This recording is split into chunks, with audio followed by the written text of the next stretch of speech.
Good afternoon. Kimberly Young, and I'm the president of the Animal Health Corridor. We are an industry association that focuses on a place and an industry.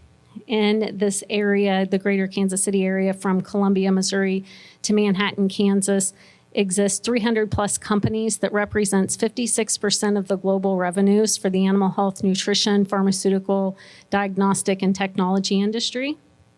And so what we do is work to bring these companies together, they're competitive companies, and bring them together around shared priorities in workforce, public policy, and innovation. And so in that innovation vertical, which is what we'll talk about today, it really is bringing global entrepreneurs together, bringing them to Kansas City, and helping them propel their ideas into commercialization.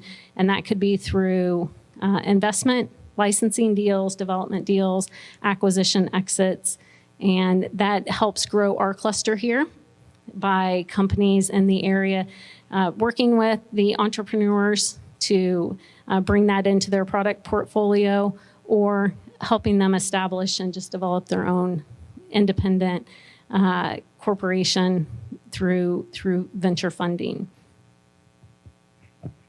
Good evening. I'm Kevin McGinnis. I'm the president and CEO of the Keystone Community Corporation. We are a nonprofit that is planning, developing, and operating an innovation community here in downtown Kansas City. Our work was born out of the KC Rising Economic Development Strategy in 2014, a project called Innovation Hub. It's built off the premise that innovation density, entrepreneurial density, the placemaking behind all of that allows for greater resources, economic output, and really kind of catalyzes bringing together our industries, which is really kind of the root of innovation today. Good afternoon. I'm Nick Anderson. I'm with Economic Development for Kansas City, EDCKC. I'm on our business development team covering the downtown core of Kansas City. Think of my territory as State Line to 18th and Vine, River Market down to the Plaza area. Come from an innovation background in Detroit, Michigan, where I relocated to Kansas City from, working with the state's supply chain and innovation matchmaking program up there. Was excited about Kansas City because of our entrepreneurial community, attracted to this area by organizations such as KC Rise Fund, Pay It, Backlot Cars, Home Base, seeing the stories that start here and are poised to grow into real solutions and real success stories to help this region accelerate forward. Economic development for Kansas City, we work closely with the innovation community through a couple main areas. One, we help with entrepreneurs' real estate needs. So attracting businesses to the Kansas City region, helping them find office space, helping them develop new properties, and then similarly, helping with their workforce needs. When they're ready to make their first hires and build out their core team, we're there to help with connections to both local and state incentives. And then the third main area that we operate in is our innovation programming. So working closely with partners such as Kevin's Keystone Innovation District and our program Launch KC, series of industry-oriented grants and application programs to provide entrepreneurs direct resources to help them catalyze and scale their businesses in the Kansas City region. Hi, I'm Dane Stangler. I currently work for a nonprofit based in Washington, D.C. It's called the Bipartisan Policy Center. As the name suggests, we try to get bipartisan agreement at the federal level, which, as you can imagine, is not always easy. It's kind of a vanishing ideal. So we work a lot on federal policy, but think about federal policy and how it applies and shapes regional economies and entrepreneurial ecosystems. I spent 12 and a half years at the Kauffman Foundation and then spent a few years working for a company based out in the Bay Area called Startup Genome, which works with and supports startup ecosystems around the world, both on data analysis and also policy. I'm a huge fan of Venture for America, and this organization, it's a huge asset for Kansas City. Have worked for a couple organizations that employ VFA fellows, so I think it's a really It's a big milestone for Kansas City to be on the VFA map and hopefully to get greater attention from the national organization. Cool. Thank you guys all for introducing yourselves. I definitely could not have introduced you very well. And I actually haven't met some of you until today, so it's great to get to know you and to be talking in this conversation. So I guess just to start with a couple cross-cutting questions, because you guys come from a variety of different backgrounds, but all kind of work in the area of supporting innovations and supporting different industries and helping startups work together. So to start with a sort of cross-cutting question, we talk a lot about the startup ecosystem. We use this terminology a lot, but we don't always dig down into like what exactly that means conceptually. So I wonder if you could tell me from your different backgrounds, what does it mean to be an ecosystem, and why does that kind of network and proximity way of working matter for startups and the startup ecosystem? I guess just to start with Kimberly from the perspective of animal health, and then just going down the line. Thank you. Yeah, that's a really great question. When I look at ecosystem, and I'm working with companies, it really covers everything. A lot of the companies we work with are international. So when they're looking at our area, they're not only looking at a new place, they're looking at a new marketplace, but they're looking at an entirely new system of understanding taxation, understanding policy, understanding I have to hire employees and I don't understand your insurance. And I tell them they're in good company. We don't either. And they don't understand what a 401k is.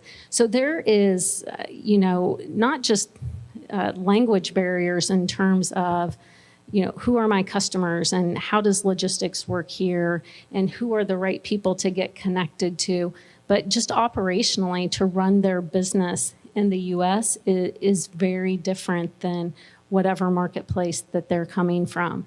So when we look at helping these companies and we are looking at ecosystem building, and I'll just give you an example. There's a company from Australia that has a technology that globally they use in wildlife. It is a tag technology. In the U.S., they're looking at bringing it into our market for the livestock industry. They are here for 2 months. And so what we're doing is we're tapping into the ecosystem in Kansas City in the corridor region, but into the U.S. broadly. And so they're meeting with attorneys. They need to have a bank. They need to have an accounting firm. They need to have logistics partners and to understand how things move from here to there within their space, within our sector. They need to understand FCC regulations. Normally I'm dealing with USDA or FDA because the industry I work with is a regulated industry, but this company is FCC. So understanding who are those government officials, what are those agencies, what are the regulations around that. They need to get into talking to producers. So it's at the farm level. So connecting them with livestock associations, the Farm Bureau associations, and really getting down to that farm level to understand how large-scale farms would implement the technology is very different than a cow-calf farm that may only have 100 head of cattle. So it's just understanding that mind frame, the mindset of the producer here versus in other parts of the world. They are looking at partnerships with industry.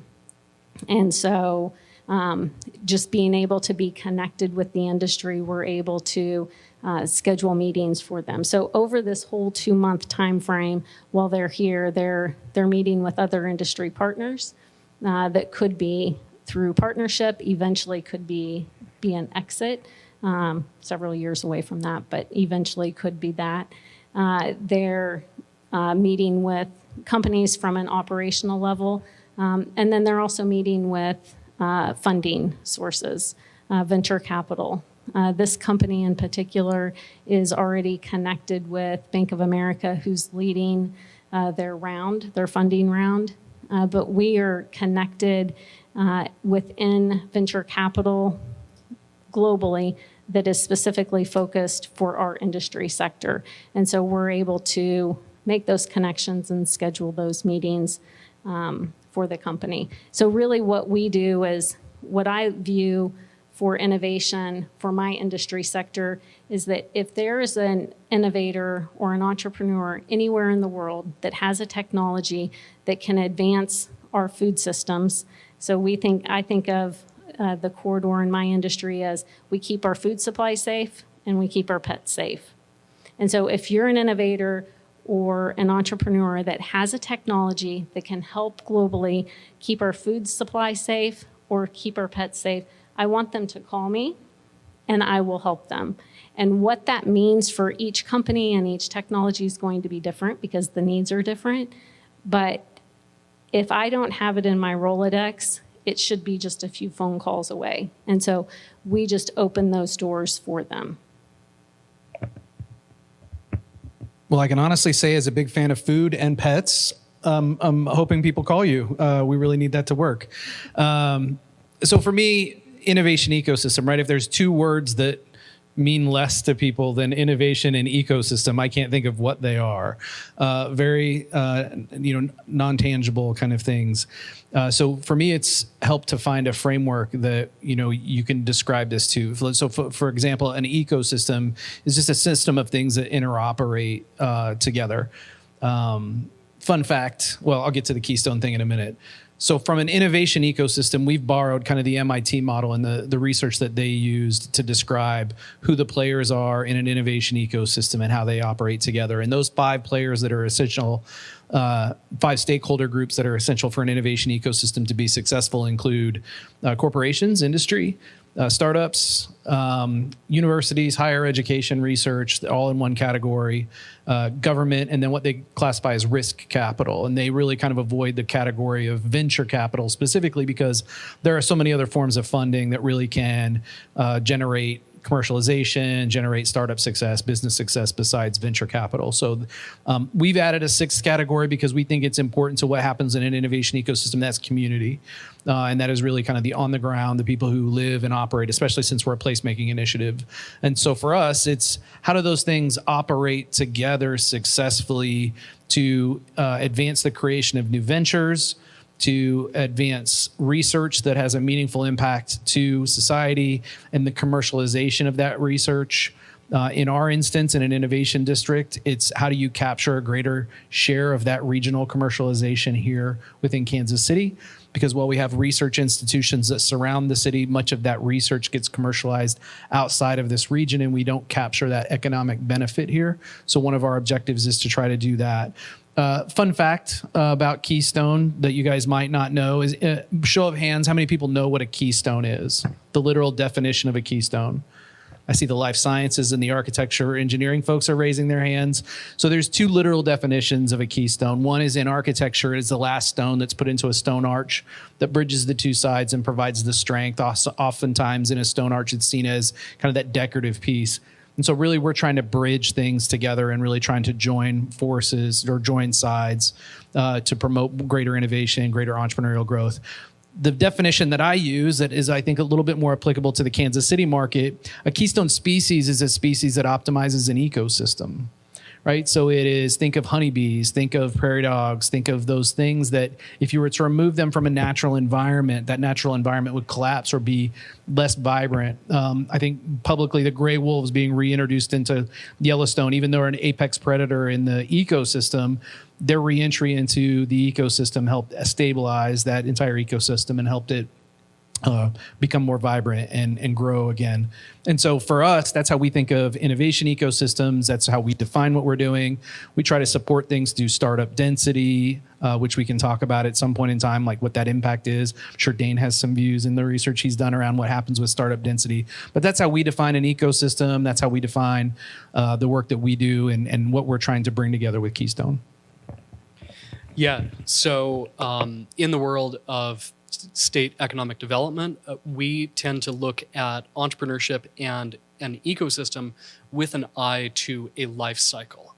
So understanding not just where an entrepreneur is currently, but what they've come from before and where they're going, what is upstream and what is downstream of them. So commercialization and getting to market was mentioned, but think about earlier on, if you have a physical product, okay, where do you go from the napkin sketch, the raw idea, into a prototype? Through engineering your idea to be able to show it to potential partners, to potential investors, to potential customers. Those are the assets in an ecosystem that entrepreneurs need direct connections to. Similarly, not just access to capital itself, but understanding what to do with it. Do you have a banking partner? Do you have an intellectual property attorney to be able to protect and tell the story of the investment that you've achieved? Okay, you're going after customers. The partnerships that you've gotten, whether it's for current or future sales, looking at how do our entrepreneurs in Kansas City build capacity into being able to, if they're here, being able to scale up to where they need to go a year from now. And we see an ecosystem as one that is looking at the disparate assets around our region and being able to provide holistic connections between those assets on a daily basis. One thing that I'd add to that is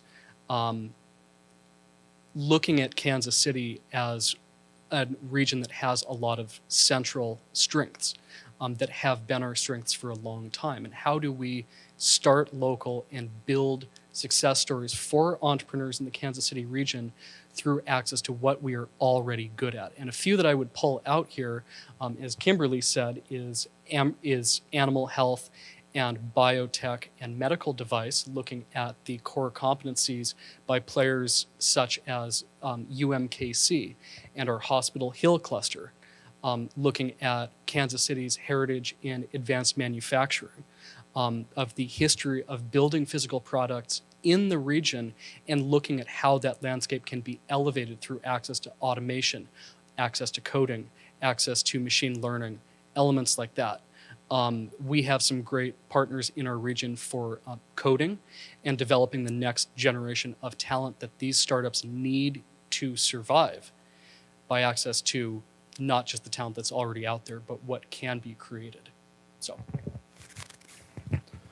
Well, I'm not sure there's much to add, but just two things I'll say. How many of you are or have been or want to be an entrepreneur? Starting a company, running a company. It's really hard, right? Does anyone think it's easy? It's also really lonely, right? Not always, but sometimes. Do you guys feel lonely sometimes, building your company? And we just had an entire discussion, I only caught the tail end of it, on the mental health aspects of entrepreneurship, which is really important. We did a little bit of work on this at Kauffman and Startup Genome, in part because entrepreneurship is really frequently quite a lonely pursuit. And so one of the key dimensions when you have an ecosystem is that individual community nexus, that when you feel like you're in a really dark place and like your company's gonna die and you have nowhere else to go, there are other entrepreneurs in places like this, at the coffee shop, wherever, who you can go and talk to. And they don't even have to be people you know, they don't even have to be in the same industry. It's just someone who you can go commiserate with and share stories with. Or maybe it's a successful entrepreneur you know, and you want to get a little bit of peer mentorship. They don't even have to be successful, just someone who's gone through it or is going through it. So that's a really important role that an ecosystem can play for an individual. The only other thing I'd highlight, building on what Nick talked about with the life cycle, is you have, I don't want to say you have an ecosystem when, because it's not ever something that you have one day or you don't have the next day. But I will use the example of Atlanta, Georgia, right? Big city, lots of Fortune 500 companies. We all know Atlanta. We all hate driving there. It's a terrible place to drive. But big city, lots of successful companies. But for decades, Atlanta had lots of startups, and it didn't have an ecosystem. And the reason is because when those startups got successful, if they got successful, they all left. They went to either Boston or Silicon Valley because their funders, their venture capitalists, were in those places. And they said, well, now you're big enough, you got to come here, or you're going to get acquired by so-and-so company in our portfolio. So Atlanta had all these great startups, but they had no ecosystem because nothing was able to take root. And an ecosystem develops when you have what we used to call at Kauffman, that entrepreneurial recycling. When you have an actual genealogy develop over time where you have an exit, if and when, hopefully you have an exit, and the money obviously is important, but also the people stay and they become mentors, or they start other companies, or they join other companies. We're about to have we are in the middle of a major acquisition here, Oracle taking over Cerner. It's not really an exit because Cerner's been around for such a long time, but we're going to have a lot of money sloshing around Kansas City of people who are going to be an important part of the ecosystem. Atlanta eventually developed that because people began to stay, because they had a community, they had people they knew. But it's that recycling, that life cycle where you really have an ecosystem, because otherwise you just have a lot of people who are disconnected, they're lonely, they're not helping each other, and all their successes are just leaving the place. So I think the ecosystem is that cohesion, both on the individual side, but also that recycling that builds up over time. Thank you. That was very interesting to hear all of your different perspectives about what an ecosystem is from your different backgrounds. Kind of jumping off some of the topics that you guys just brought up. I agree completely, Dane, that getting people to stay and put down roots is so important for an ecosystem. And building on what Nick said, I think a big reason that people stay is because it's building on a region's strengths, and because there's a cluster or there's something already there, that there's a compelling reason for that region to be in that particular industry. And sort of like you said, Kevin, there's a lot of things that are being developed here, researched here, that are then leaving. So I wonder, sort of bringing those themes together, could you talk a little bit more about, starting with you, Kimberly, like, why is Kansas City, what and how did it become such a center for animal health? And then the other three of you, what are some other areas that Kansas City is a leader in a leader in innovation, and what kind of makes it such a leader in those areas and creates those clusters? Yeah, the history and legacy of the animal health industry really is the bedrock of our community. When you think of the Midwest, you hear people say it's the breadbasket, but the Midwest in general is where the crops are grown. It's where the animals are raised. It's really where the food supply comes from. And so Kansas City is not unique in that aspect. What made Kansas City unique and what made the industry grow here was really the stockyards. We had the second largest stockyards, only second to Chicago. We're also a rail hub. Everyone knows that Kansas City, or anyone that's from Kansas City knows that we're a logistics center. So we have the railways, we have the roadways. We're right in the middle of the country. We have I-35, we have Interstate 70, so we have the infrastructure. You can get to either coast in 3 hours. We're right in the middle of the U.S. And when you take the rail and the stockyards, this is where all of the animals came. And so what naturally grew out of that was the animal health industry, because the animals needed to be fed. So you had the feed companies, the feed additive companies, you had to give the animals vaccines, or if they got sick, you had to have pharmaceuticals. So a lot of the companies that are here have been here for a really long time, over 100 years. It's a legacy industry. And it really wasn't until the early 2000s that we as a community did something about it. And it was, an asset mapping that was done. We were trying to define what are our strengths in bioscience. And what came back was the animal health industry. And it was really kind of a surprise regionally, because when you always have something, when it's always part of your makeup, you don't even really realize that it's unique. And so it really took that asset mapping to say, no, this is unique, and the strengths of the industry that is clustered here, you don't find that everywhere. And so, the history of animal health really goes back to the history of Kansas City. We are more than a cow town. but we are a cow town.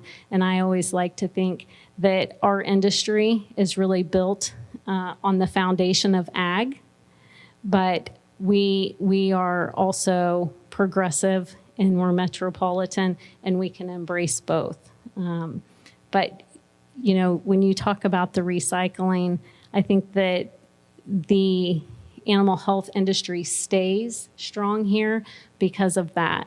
There, Fort Dodge, some of you may remember Fort Dodge from years ago. They were acquired by what was then Pfizer, now Zoetis. The pharmaceutical industry, lots of changes with consolidation there, but those executives didn't want to leave.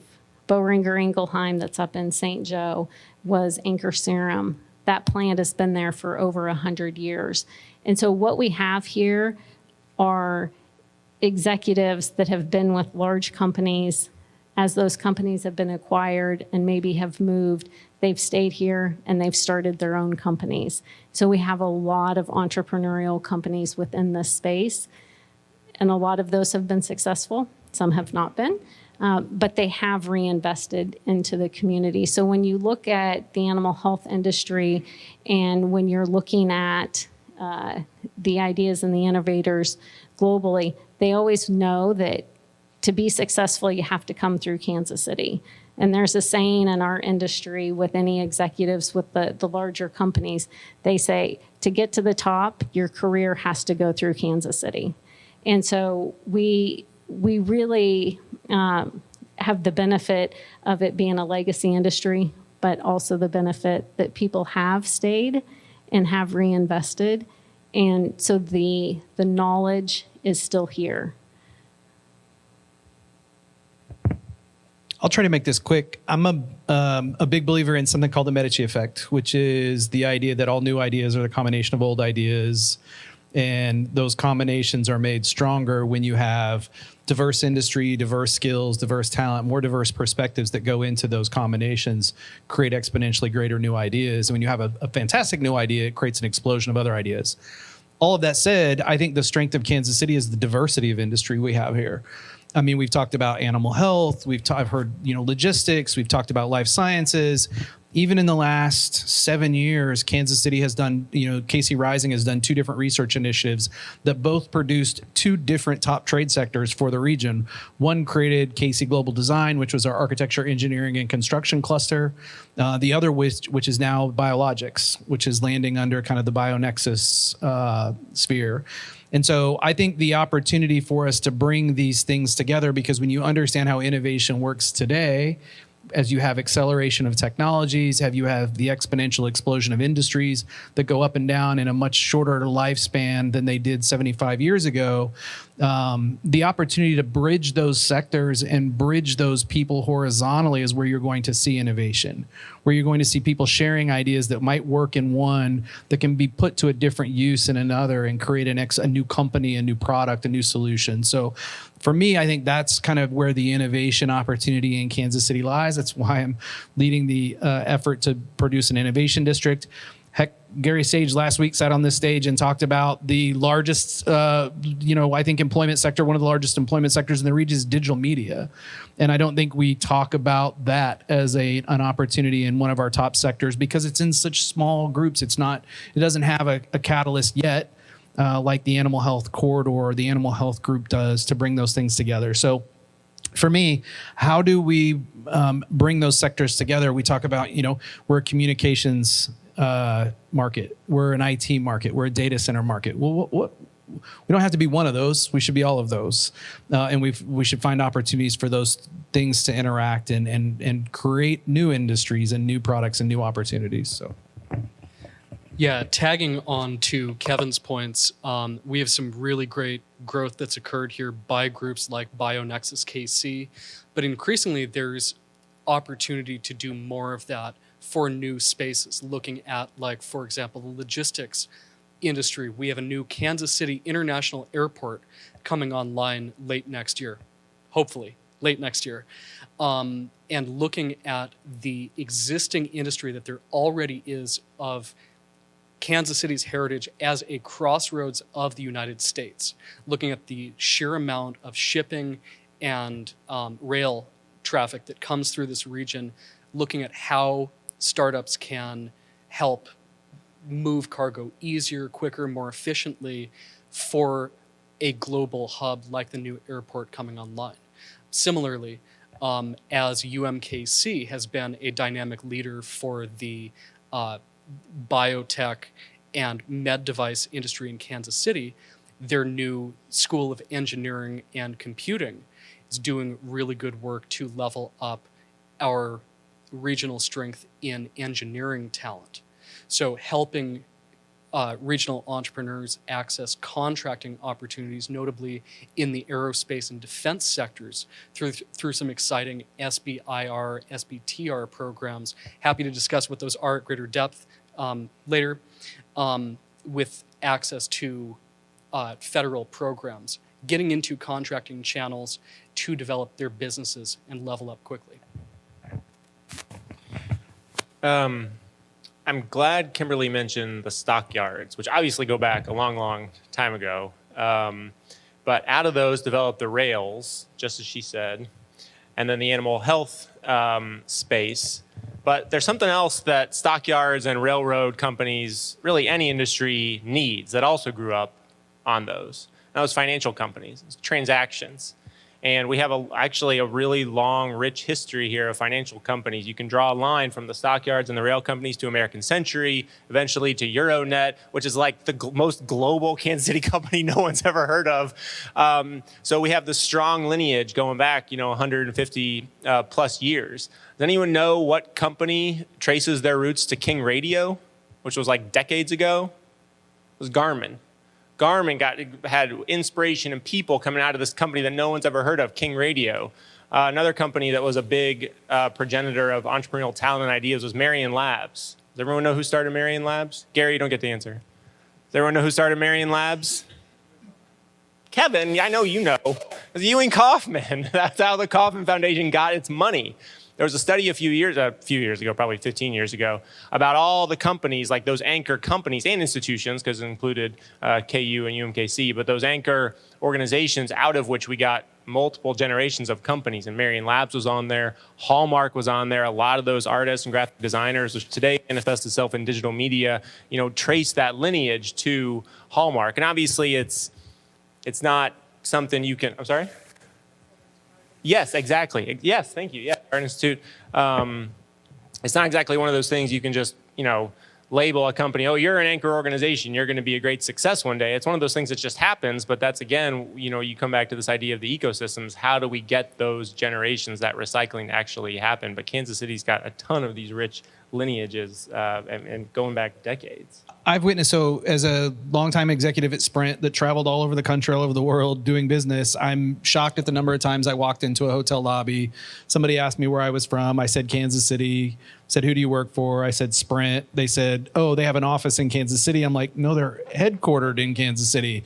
And like, oh my gosh, I didn't realize a company like Sprint was headquartered there. And then I would start listing off the companies that I knew they knew. The Hallmarks, the Cerners, the Garmins. And I think there's this saying in Kansas City that it's better to be rich and anonymous than rich and famous in Kansas City. And people trace this back to Midwestern humility. But there's a lot of Midwestern towns that don't have this problem, Midwestern cities that don't have this problem. So I'm not sure what the answer to the question is, Craig, but it is a problem. There's an opportunity, and I think that's, and I don't want to speak for Kimberly, but I know from what I've heard, the history or the creation of her organization was to market that clustering that we have better and to ensure that people knew that you could put a stamp on this being the global leader, the place where, oh my gosh, what is it, 80% of the revenue or something? I mean, there was some like a crazy number about the global revenue from that sector that's here. So it's hard for me to understand why those things occur in this city, but it does happen and it needs to change. And part of it might be that industry diversity.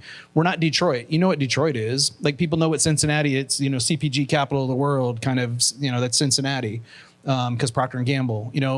But because of this industry diversity, it's hard for us to place that like stamp on what is Kansas City known for besides barbecue in the, I think you said Wizard of Oz. Is that right? Yeah. Yeah, and I think there's a chart that I could, if we had, AV, I could show you. When you look at the industry clustering in Kansas City and you compare it to the U.S., we're a mirror image. So when you think about all of the industry clusters in the U.S. and then you look at the industry clustering in Kansas City, it is almost exactly a mirror image. So we do have the strength that we have that diversity, but we don't have the identity of, we're auto or we're whatever, pick whatever it is. I think that is a strength, but it does, I think, lend itself to not having an identity.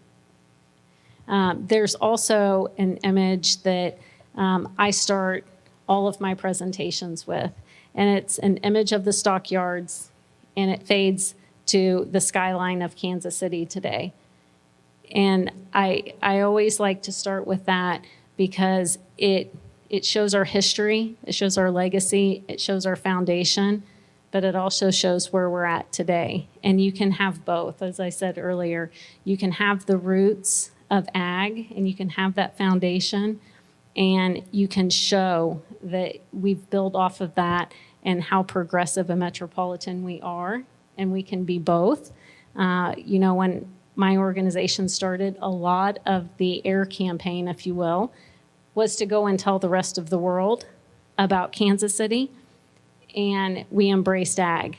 But the ground campaign happened here in Kansas City, and the ground campaign was the hardest campaign because there were people in Kansas City that were like, no, we're not a cow town, we're more than that.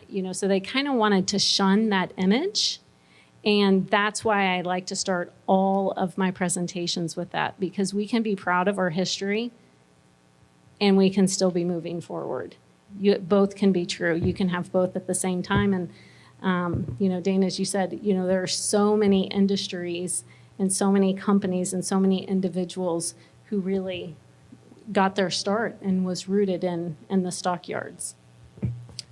So we only have about 5 minutes left, so maybe you can say a bit of what you wanted to say in the next question, but I just wanted to bring it back to the topic of startups and entrepreneurs. And we've talked so much about the regional strengths of Kansas City and the clusters here. How can entrepreneurs and startups specifically tap into some of those clusters, understand what they're doing in terms of those clusters, and not be, so separated, like you said, Dane, but understand themselves as part of one of those clusters, I guess, within each of the work you guys do? How do you think we can make that happen with startups specifically? So I guess, Nick, you can go first. Yeah, I would answer this in one word: storytelling. I would emphasize the ground level need for entrepreneurs. Well, first, to normalize entrepreneurship as a value and a practice across the board. It's not, you're not only an entrepreneur if you are coding the next viral iPhone game. You're an entrepreneur if you have a restaurant concept. You're an entrepreneur if you're doing something to level up the cattle flow in our animal health corridor, and so forth across the board. Looking at the need for entrepreneurs to stand up and wave and say, hey, here is my business, here is where I'm at, I'm excited about where I'm going, and here are the needs that I have. Because then when we have that base framework, then we can start to make direct connections to the assets that are all around us. I'd close by saying I'm excited to see Kansas City moving toward that direction with organizations such as KC BizCare and their spearheading of the City of Entrepreneurs initiative, which is directly working with specifically diverse entrepreneurs in Kansas City to understand the resources that are needed and the resources that are available, and then directly build those assets that are needed. I'll answer that question, but I also want to go back to this other question, to Craig's question. Kevin mentioned that Kansas City is really known for barbecue. We've all gone to other cities, and I don't mean like Lawrence or Topeka or Wichita, but isn't it exhausting to go and people are, oh, Kansas City, the barbecue? Like, it's the very first thing people say. Like, it is really like, just, you get tired of it. I can't think of any other city that is so identified with, I don't identify other cities with food. St. Louis was just named by one organization as the top barbecue city in the country. So, All right. But I actually think that Kansas City is not unique in that respect. I actually think it applies to most cities, that they have a very successful entrepreneurial history and it's not known, either by other people outside the city or people when I was just up in Sioux Falls, South Dakota last week. I knew nothing about Sioux Falls, but apparently they just had $1 billion exit of an IT company. This is what I learned in 2 days. They're super entrepreneurial. Like Boise, Idaho, which obviously is a big growth story now, but like Micron, was that the company that was based in Boise? Like crazy entrepreneurial histories. And we all know, Silicon Valley and all that. But so, I mean, I think it's partly Midwestern. Sioux Falls, obviously Midwestern. But I think, we're not unique in that respect. But it goes back to Nick's idea of storytelling and like that next generation. I mean, one way for today's startups to get connected and start connecting the resources is to come to things like this. Be a part of Keystone. You're welcome, Kevin. Get out and about. I mean, again, entrepreneurship's really lonely, and you got to like break yourself out of that and force yourself to go to a coffee shop, to whatever. Find a mentor, and that's obviously easier said than done. You almost have to, foist yourself on someone to start following them. I mean, this is like silly, it's like silly we have to even say it out loud, but like network, like meet people and, not a lot of entrepreneurs. I mean, a lot of entrepreneurs are outgoing, extroverts, but not all entrepreneurs. And it's really a lot of work for you to go and like talk to people and network. But I mean, unexpected things will happen. The collisions, Craig was talking about, a place like Keystone is built to make those collisions happen. And I mean, that's the best thing to do is just to get out and about because you never know. Like say yes, I guess would be the thing. Say yes. There are three things that I would say that could catalyze an entrepreneurial ecosystem that I've seen and that the research that I've read. One, and if you were responsible for this, I want to thank you again. I think there was some research that came out of Kaufman prior to even the map that showed where the startups came from, the companies they came from, the source they came from. There was research that was done previously that showed the connectivity of an ecosystem, and it showed the connections between the people in the ecosystem and so on. And when it showed like Boston or Silicon Valley, it was just a glob. It was just like when you saw the connections and how they were mapped, it was just a black spot, big blacks. And then it showed Kansas City, and you could see the discrete lines between the various things. So to your point, the connectivity, the networking, the collisions, those types of things. That's one. That's somewhat serendipitous, and it's things like this. That's why we created this. The two, though, I think that are more impactful. One, the commercialization of research and the tech transfer dilemma we have in this region. We don't do it very well as a region. Not a lot of regions do it really well, but we under-index. We are not good at getting research into market in a way that creates new companies, new products, new services that stay here, and then create jobs and do those types of things. And I know there's a lot of people working on it, but we could be a lot better at it, and it can create an economic catalyst for our entrepreneurs because they're oftentimes to the tune of about, I think, like 15% of that research commercialization actually leads to new companies that startups are responsible for. The other thing is corporate engagement. We are terrible at corporate engagement. And you talk about the trajectory of some of these startups, and they came out of corporations, not without a lot of pain and a lot of headwinds. I remember a day when Cerner would blackball people who left the company to go do something else. They were not employable back at Cerner for a long time because they just did not believe in talent fluidity. They did not believe in letting people go, experience, learn, and come back. And we need to get better at that. We need to get better at corporations talking about their problems in a reverse pitch like format where people can understand, hey, if I go solve this problem, that company could be a customer of mine because I'm solving a problem that they have explicitly stated out there. We used to do things like that. We don't do it in Kansas City anymore. So those are, I think, three things very specifically we could do to help grow exponentially kind of the entrepreneurial ecosystem in Kansas City. I don't have anything to add. We are adding a reverse pitch. We have an investment forum every year in Kansas City for our industry sector. But I do have a recommendation. Maybe it's to you, Craig, for this.